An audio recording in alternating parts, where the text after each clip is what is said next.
Surgical site infections are a major cause of perioperative morbidity in children undergoing colorectal surgery. Could a protocolized perioperative care bundle reduce these damaging infections? I'm Alex Halpern, a general surgery resident from GW working with Cincinnati Children's, and this is an article that you should know.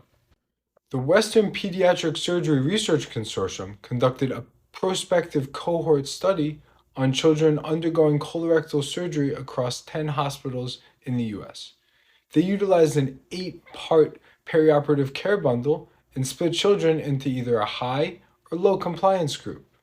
And what did they find? They found that children in the high compliance group had a statistically significant decrease in rates of superficial surgical site infection when compared to children in the low compliance group, showing that standardization of perioperative care may decrease morbidity and improve outcomes in colorectal surgery. Let us know what you think in the comments below.